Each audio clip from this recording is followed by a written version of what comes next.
Okay, इस question में उसने कहा है कि इसको कन्वर्ट करें डिग्री को रेडियन में। तो आप इसमें जो डिग्री में दिए इसको पाई बाय 180 से मल्टीप्लाई करेंगे और इसको हमारे पास इसको सिंप्लीफाई करेंगे तो हमारे पास पाई में आंसर आ जाएगा। तो आप इसमें सिंपल अपने कैलकुलेटर में फ्रैक्शन का इस्तेमाल करके इसका आंसर निकाल सकते हैं। ओके, इसमें आपने लेंथ ऑफ आर्क फाइंड करनी है, जिसका फार्मूला आपको मालूम होना चाहिए। लेंथ ऑफ आर्क का फार्मूला जो है वो basically L is equal to R theta. इसमें कोई भी लेंथ ऑफ आर्क होती क्या चीज़ है, ये मैं यहाँ थोड़ी सी ड्रॉ कर देता हूँ आपके नॉलेज के लिए। ये आपके पास अगर कोई सर्कल है उसमें ये रेडियस है और इस रेडियस के अंदर कोई ये थीटा वैल्यू है, तो ये वाली वैल्यू लेंथ ऑफ आर्क होती है यानी, और इसमें ये आपके पास रेडियस और यहाँ पे ये आपका थीटा होता है।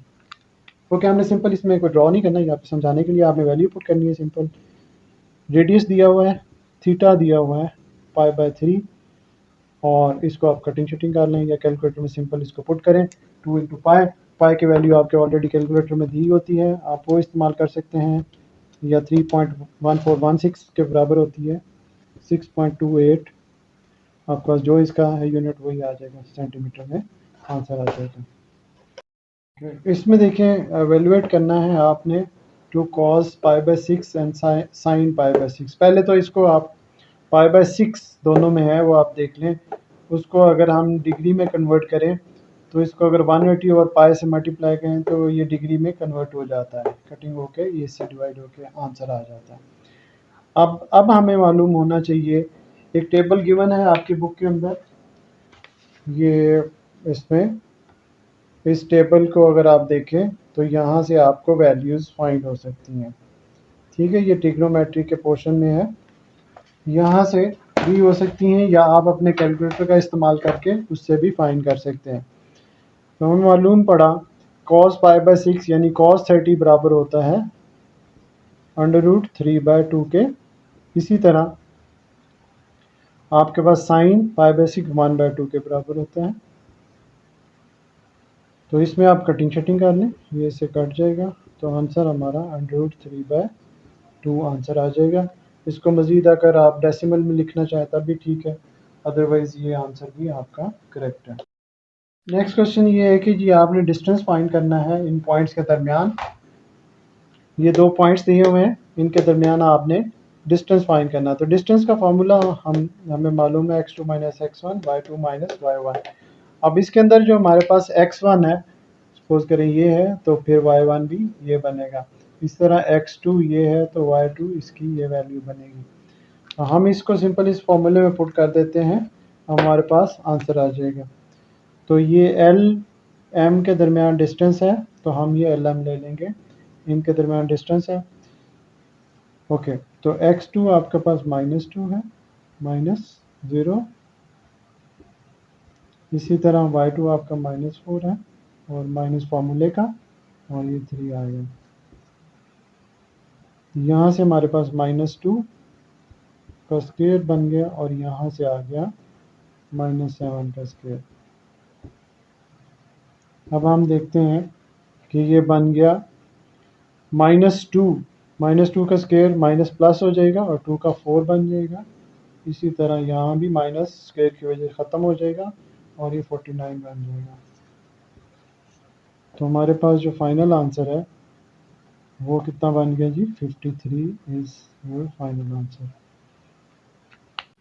इस क्वेश्चन में वो ये कह रहा है कि आप find the equation of the horizontal line. अब यहाँ पे जो उसका फोकस है वो हॉरिजॉन्टल लाइन के ऊपर है, ठीक है। अब हॉरिजॉन्टल लाइन आपको मालूम है इस तरह की लाइन होती है, हॉरिजॉन्टल चल रही होती है। अब इसके अंदर जो passing through a point 7 x के ऊपर एक्स कोऑर्डिनेट है एंड वाई का -9 है, तो 7 -9 ये हमारा कोऑर्डिनेट बनता है, ठीक है। अब इसमें जो है वो यहाँ कोई पॉइंट लाया जा रहा है, लेकिन ये लाइन इसी तरह हॉरिजॉन्टल चली जा रही है। इसका मतलब यहाँ है कि जो -9 है वाई कांस्टेंट हो जाता है -9 के ऊपर for any value of x. X की कोई भी वैल्यू होगी तो वाई आपका -9 ही रहेगा, तो इसलिए equation is equal to Y is equal to -9 बनेगी। ओके, ये 6 पार्ट में देखें, हमारे पास ये दो फिगर्स दिए हैं, ट्रापीजियम बनी हुई हैं, और इन दो फिगर्स के अंदर कोई इसमें हमें उनकी साइड्स दी हुई हैं, बेसेस दी हुई हैं, और साथ एक का एरिया दिया हुआ है, दूसरे का एरिया फाइंड करना है। क्योंकि ये दोनों सिमिलर फिगर्स हैं तो इसमें सिमिलर फिगर्स का इसमें इस्तेमाल करेंगे हम। इसमें हमें इसकी बेसिस दी हुई है, L1 L2 होगी, 2 की बेसिस होगी। एक का जो है A2 समझे दिया हुआ है, A1 जो है हमने फाइंड करना है, ठीक है। एक की उसने एरिया दिया हुआ है, दूसरा का एरिया फाइंड करना है। हमारे पास जो फार्मूला है A1 A2, इस तरह L1 L2 होल स्क्वायर, क्योंकि यहाँ लेंथ का स्क्वायर एरिया के बराबर होता है। तो हम इसमें वैल्यू पुट कर देंगे जो नोन है, A2 गिवन है, लेंथ गिवन है। इसी तरह इनकी कैलकुलेशंस करेंगे, डिवाइड करके स्क्वायर लेंगे और 18 उधर आके मल्टीप्लाई हो जाएगा, तो हमारे पास आंसर आ जाएगा। नेक्स्ट पार्ट में देखिए, हमारे पास जो है रेडिएटिव टू स्फीयर दिए हैं, उनकी 3:4 है। अब उसके जो रेशियो ऑफ देयर वॉल्यूम, अब हमें मालूम है कि किसी चीज़ का वॉल्यूम उसके क्यूब के बराबर होता है, ठीक है। अगर किसी चीज़ की हमें उसकी एक साइड दी हुई हो तो उसमें हम उसका क्यूब लेने से वॉल्यूम आया, तो हम क्यूब ले लेते हैं, तो हमारे पास आंसर आ जाएगा। मैं थोड़ा वीडियो को शॉर्ट कर रहा हूँ क्योंकि काफ़ी लंबी हो गई है। अच्छा, नेक्स्ट क्वेश्चन में देखें, हमारे पास नेक्स्ट में वही कहता है हमारे पास the mass of a sack of rice is 50 kg, यानी इनका कंपैरिजन है 50 kg की बोरी हो और उसकी हाइट जो है ना 60 बनती है। इस तरह वो कहता है कि अगर सिमिलर हो तो इस तरह हाइट 90 हो और उसके जो है वो आपने मैस फाइंड करना है। तो हम इसमें मुख्तलिफ तरीके इस्तेमाल कर सकते हैं। इसमें जो रेट और रेशो के जो हैं, तो मैंने इसमें एरो मेथड के ज़रिए इस्तेमाल किया। अगर 60 हाइट हो तो 50 वेट बनता है और 90 हाइट हो तो x वेट बनता है, ठीक है। तो इसमें हम जो है दोनों, क्योंकि डायरेक्टली प्रोपोर्शन है, तो इसमें हम प्रोपोर्शन का इस्तेमाल करेंगे। हमारे पास जो टेल वाली वैल्यू ऊपर आती है, हेड नीचे आती है, ठीक है। इसी तरह ये आपकी हेड की नीचे आ रही थी तो उधर जाके मल्टीप्लाई हुई।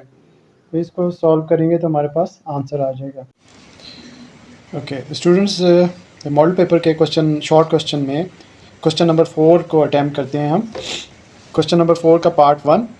अच्छा, इस पार्ट के अंदर मोस्टली डेफिनेशंस होती हैं। पिछले जो पेपर्स, जो पिछला टर्म्स गुजरी है उसमें भी यही पैटर्न था कि इसमें ज़्यादातर आपकी डेफिनेशंस होती हैं। इसमें से क्वेश्चन नंबर 3 को आप स्किप कर दें क्योंकि किसी कंस्ट्रक्शन में है तो आसान, लेकिन कंस्ट्रक्शन करते हुए फिर लिखते नंबर करते हैं। आपके पास इस तरह आसानी से आप इसमें से 6-7 क्वेश्चन आसानी से अटैम्प्ट कर सकते हैं। इसमें पहले 2, फिर इसमें डेफिनेशन, फिर आगे ये क्वेश्चन है। तो इस तरीके से वो क्वेश्चंस हम करेंगे जो कि इसमें से आपके लिए हेल्पफुल होंगे। ओके, हम इसमें से पहला पार्ट करते हैं। स्केच करना है हमने ग्राफ को, मैं बनाता हूँ, आपको दिखाते हैं। इसमें लीनियर इक्वेशंस का ग्राफ ड्रॉ करने के लिए हमारे पास, हम इसमें वैल्यू पुट करते जाते हैं एक्स की। अब देखें, आपके पास एक लीनियर इक्वेशंस है जिसमें वेरिएबल, हायर वेरिएबल इसमें एक्स है और की पावर 1 है। ओके, तो इस तरह y की भी 1 हाई पावर है। तो ये लीनियर इक्वेशन है। इसमें क्या करेंगे, हम ऑलरेडी y एक साइड पे हुआ है और x और कांस्टेंट एक साइड पे है, तो हम सिंपल वैल्यू पुट करते जाएंगे। हम एक टेबल ड्रॉ कर लेंगे। टेबल ड्रॉ करने के लिए कोई भी वैल्यूज़ x की हम पुट करते जाएंगे और y की वैल्यू हमारे पास आती जाएगी। सपोज़ करें हमने खुद से एक एक वैल्यू लेनी है और y की वैल्यू इसमें से फाइंड करते जाना है। हमने पहले x पुट किया। इस इक्वेशन के अंदर हम जब x पुट करेंगे ये 0 हो जाएगा, तो -1 हमारा आंसर आ जाएगा। इसी तरह अगेन हम 1 पुट करेंगे इस इक्वेशंस के अंदर। जब 1 पुट करेंगे तो 2 - 1 1 आ जाएगा। इस तरह 2 पॉइंट्स भी काफ़ी होती हैं, लेकिन अगर 3 बना लें तब भी इट्स ओके। तो अब इसमें अगर हम 2 पुट करते हैं 4 - 1 3, तो ये हमारे पास एक टेबल ड्रॉ हो गया। अब इसमें से हम एक एक पेयर लेते जाएंगे। जैसे सपोज़ करें पहला पेयर ये था x और y का, इसके मुताबिक हम ग्राफ ड्रॉ करेंगे। अब यहाँ से देखें, आपका पहला पॉइंट है 0 - 1, मीन x की वैल्यू 0 यहाँ पे और y की वैल्यू -1। तो आपका पहला पॉइंट ये बन गया, ये 0 - 1 का पॉइंट बन गया, ठीक है। इसके बाद नेक्स्ट देखिए, हमारे पास 1 1 है, x भी 1 y भी 1, तो x इधर 1 और y भी इस साइड पे 1, ये आपका 1 1 का पॉइंट बन गया। नेक्स्ट पॉइंट है 2 3, x की वैल्यू 2 है और y की 3 है। इस तरफ हम 2 की तरफ जाएंगे x की तरफ, और ऊपर y की तरफ हम 3 की तरफ जाएंगे, राइट। तो ये आपका एक पॉइंट बिल्कुल एग्जैक्टली 3 के सामने कोशिश करें। नहीं तो नहीं भी होगा, क्योंकि ग्राफ पेपर इसमें नहीं हम ज़्यादातर यूज़ करते। तो आप इसको इसी तरह का स्केच कर सकते हैं। उसके बाद आपको स्केल लेंगे, स्केल की मदद से आपने ये स्ट्रेट लाइन ड्रॉ करनी है। मैं एक्चुअली स्केल यहाँ यूज़ नहीं कर रहा, आप खुद से ऐसे स्ट्रेट लाइन आप ड्रॉ कर सकते हैं, ठीक है। तो ये एक आपके पास ये लाइन ऑफ इक्वेशन बन जाएगी। इसके ऊपर आपने इसी तरह इक्वेशन का नाम, इक्वेशन लिख देनी जो भी है। तो इस तरह ये आपका स्केच, ग्राफ स्केच हो जाएगा। ओके, इसमें सेकंड पार्ट में आप देखें, इसमें उसने कहा है फिर अगर ग्राफ ड्रॉ करना है, फंक्शंस दिया हुआ है पावर के साथ। तो इसमें भी वही पैटर्न थोड़ा सा वैसे ही, लेकिन इसमें क्योंकि इसमें स्ट्रेट लाइन बनी थी, पिछले क्वेश्चन में लीनियर उसमें इक्वेशन थी, इसमें एक्सपोनेंशियल इक्वेशन है। और एक्सपोनेंशियल इक्वेशन के अंदर ये ग्राफ आपका इसमें कर्व की शक्ल में कुछ बनेगा।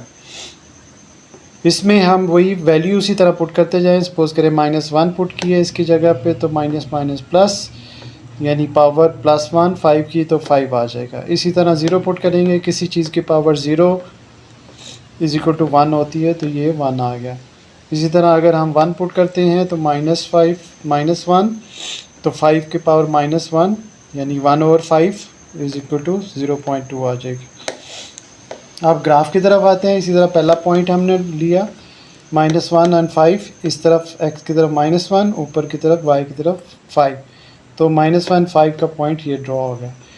नेक्स्ट पॉइंट था 0 1 हमने लिया, और भी पॉइंट्स ले सकते हैं, इसमें कोई हार्ड एंड फास्ट रूल नहीं है।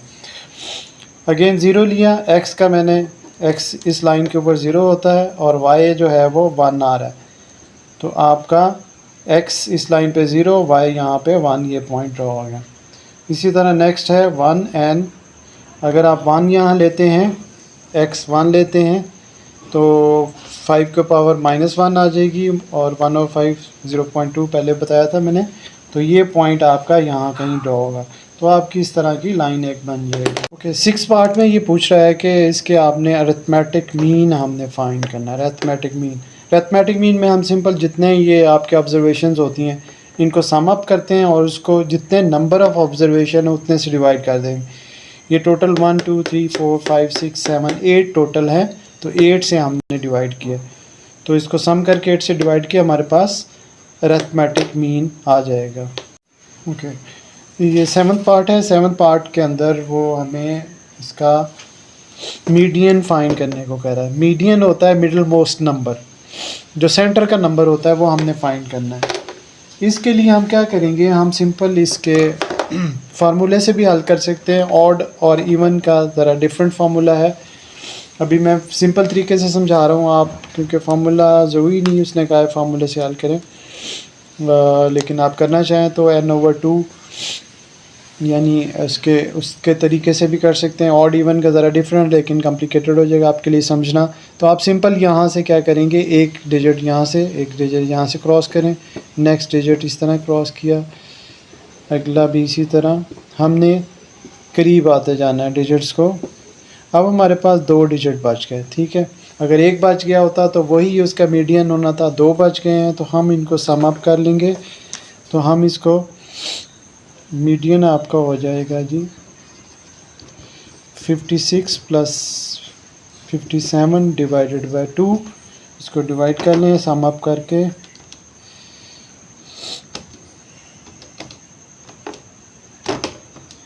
तो हमारे पास ये 56.5 आंसर आ जाएगा, ठीक है। तो ये आपका इस तरीके से मिडल मोस्ट नंबर यानी मीडियन निकल आएगा। ओके, इसमें वो प्रोबेबिलिटी मांग रहा है कि आपके पास, ये कह रहा है कि Abdul Rahim rolled fair dice, what is the probability of getting the number divisible by 3, right. तो कोई भी नंबर जो है वो, यानी फेयर डाइस आपने रोल किया, और उसकी क्या प्रोबेबिलिटी है कि आप वो जो है वो ऐसा नंबर आए जो 3 से डिवाइड हो, राइट। तो हम इसमें देखते हैं कि किसी भी डाइस के ऊपर 6 नंबर होते हैं, राइट। तो इसकी सैम्पल स्पेस जो है आपके पास 6 है, तो नंबर ऑफ़ सैम्पल स्पेस 6 इसमें है। अब इसमें से जो इवेंट्स बनता है जो कि उसमें से 3 पे डिविजिबल हो रहे हैं, वो 3 एंड 6 हो रहे हैं। 2 नंबर हैं जो 3 से डिवाइड होते हैं। तो इसके नंबर ऑफ़ इवेंट्स जो हमारे पास आ रहे हैं वो 2 आ रहे हैं, ठीक है। अब इसमें प्रोबेबिलिटी हम फाइंड करेंगे इसी। अब प्रोबेबिलिटी ऑफ जो इवेंट्स है उसकी हम प्रोबेबिलिटी टोटल क्या आउटकम निकलती है वो हमारे पास देखें, इवेंट्स 2 हैं और सैम्पल स्पेस आपके पास 6 आ रही है। तो इनको डिवाइड करें तो 2/6 अब सिंप्लीफाई करें तो हमारे पास ये आंसर आ जाता है।